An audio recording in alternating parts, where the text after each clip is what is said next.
चलिए सीधा रुख कर लेते हैं। सीएम योगी आदित्यनाथ राष्ट्रीय स्वच्छ वायु कार्यक्रम में पहुंचे हैं और कार्यक्रम को संबोधित कर रहे हैं। क्या कुछ कह रहे हैं, सुन पाते हैं।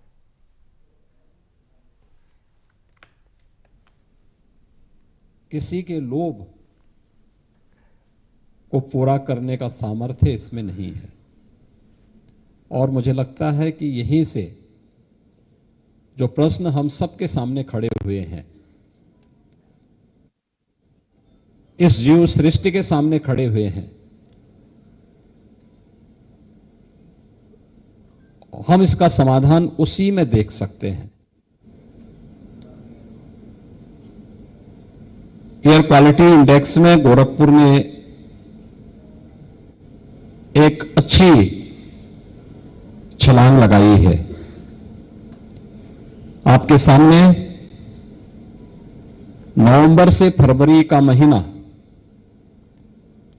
राष्ट्रीय राजधानी क्षेत्र के अंदर जो स्थितियां पैदा होती हैं, जिसमें माननीय उच्चतम न्यायालय को बार बार इंटरवेन करने के लिए मजबूर होना पड़ता है, वह दृश्य भी होता है जिसमें पूरा एनसीआर क्षेत्र एक गैस चैम्बर में बदल जाता है और उस समय देश के जितने भी लंग्स विशेषज्ञ होते हैं, इनके द्वारा एक हेल्थ अलर्ट जारी किया जाता है और हेल्थ इमरजेंसी के रूप में लोग कहते हैं कि जो भी लंग्स के पेशेंट हैं वे सावधानी रखें, घर के बाहर न निकलें, मास्क लगाएं या फिर और भी बहुत सारी सावधानी उस समय इनके द्वारा दी जाती है। आखिर कौन है इसके लिए जिम्मेदार कि देश की राजधानी गैस चैम्बर में बदल जाती है?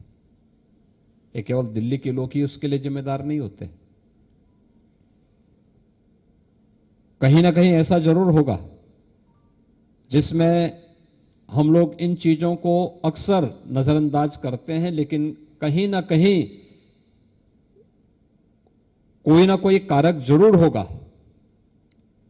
जो दिल्ली और आसपास के क्षेत्र को एक गैस चैम्बर में बदल करके लोगों के स्वास्थ्य के साथ और उनके जीवन के साथ खिलवाड़ करने की एक स्थिति पैदा कर दी जाती है। और मुझे लगता है कि उन चीजों के बारे में हम सबको आज समय आ गया है। प्रधानमंत्री जी ने वैसे ही नहीं कहा कि हमें सन 2070 तक नेट जीरो के लक्ष्य को प्राप्त करना है। नेट जीरो का मतलब कार्बन उत्सर्जन को न्यूनतम करने के दिशा में बढ़ाए जाने वाले कदम। पिछले 10 वर्ष में इसके लिए अनेक कार्यक्रम चलाए गए। आपने देखा होगा, पहले नगरीय क्षेत्रों में स्ट्रीट लाइट लगती थी, हैलोजन लगते थे, वो ऊर्जा भी ज्यादा लेती थी, आवाज भी करती थी और कार्बन उत्सर्जन भी ज्यादा करती थी।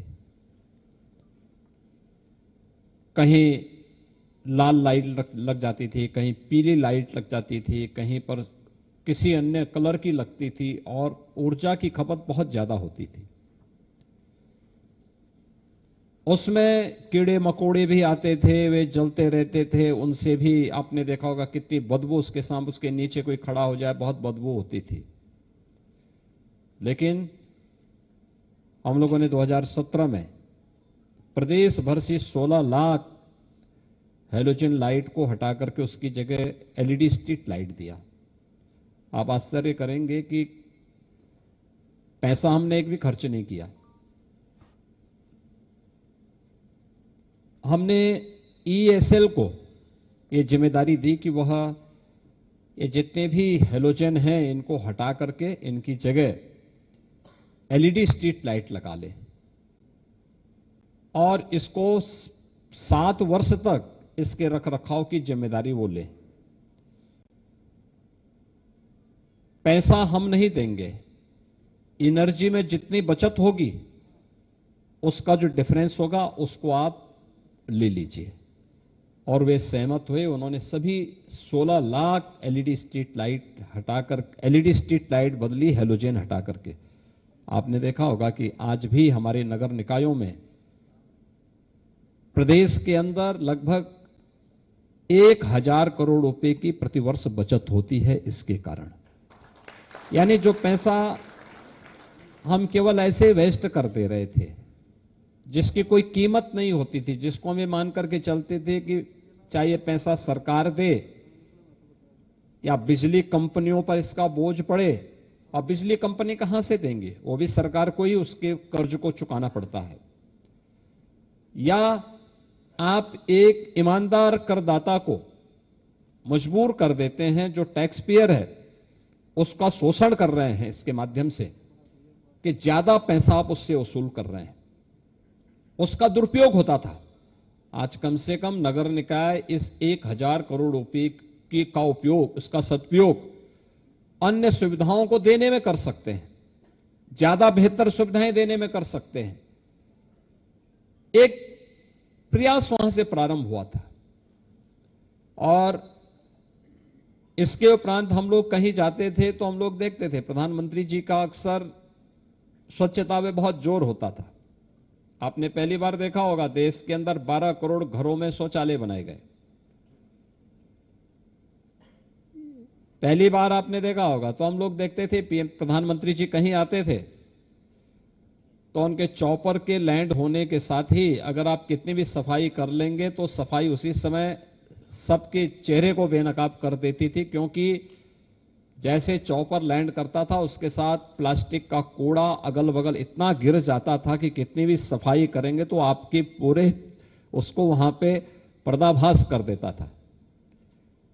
तो मैंने 4-5 जगह देखा कि हमारे स्थानीय स्तर पर प्रशासन कहता था साहब अच्छा है, साफ सफाई है, सब कुछ ठीक है, लेकिन अचानक जैसे ही उनके 3 हेलीकॉप्टर लैंड करते थे उसके साथ पूरा कूड़ा अगल बगल जम जाता था। तो मैंने तय किया कि भाई प्लास्टिक को, सिंगल यूज प्लास्टिक को हमें बैन करना है। हमने 2018 में मैंने कैबिनेट की बैठक में प्रस्ताव मंगाया, तो कैबिनेट के हमारे बहुत सारे साथी पहले कहने लगे नहीं साहब बैन नहीं करना चाहिए, इससे बहुत सारे लोगों पर प्रभाव पड़ेगा। मैंने 3 महीने के लिए स्थगित किया, फिर 3 महीने के बाद फिर आया, फिर वही बातचीत हुई।